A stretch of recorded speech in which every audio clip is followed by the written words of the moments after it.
in Long Island. That's where he grew up, in the suburbs of New York, a typical American kid who ended up actually in Pakistan, allegedly working for Al-Qaeda. Now court documents reveal a stunning set of charges, including a plot to murder fellow Americans. In a CNN exclusive, our senior international correspondent, Nick Robertson, has obtained a legal document with some extraordinary details. What are you finding out, Nick?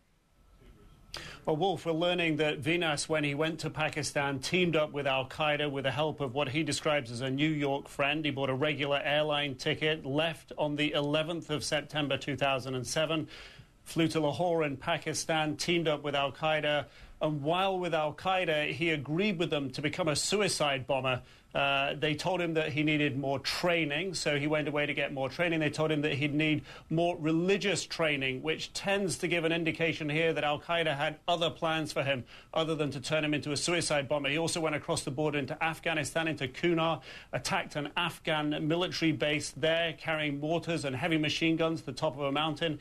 He also attacked a U.S. base in Afghanistan from the Pakistan side of the border, firing rockets, and he met with many Al-Qaeda leaders and discussed with them Al-Qaeda actions.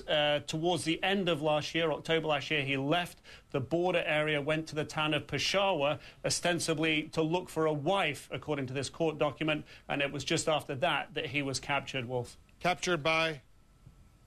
Captured by, presumably, we don't know those details, presumably Pakistani authorities, who then passed him on to U.S. officials, where his incarceration and interrogation began. And it's a continuing process. Nick, thank you very much. Let's get some more now on this American accused of working for Al-Qaeda. CNN's Mary Snow is picking up this story for us. Mary?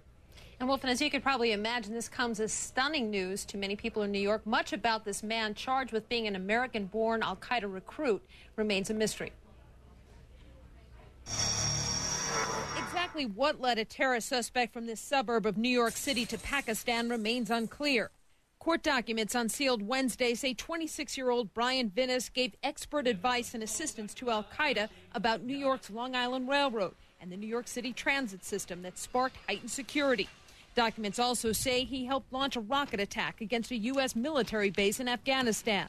His mother did not talk to reporters. Outside his father and stepmother's house, a neighbor says it's all a mystery. I never saw the son. I've always known the parents. They're excellent, excellent people, church-going people.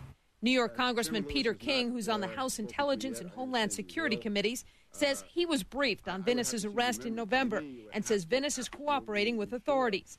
He says Vinnis is the son of South American immigrants who were Catholic. He was a Boy Scout, he was an athlete, and then he became a Muslim convert, went to Pakistan for training, and took up arms against the United States.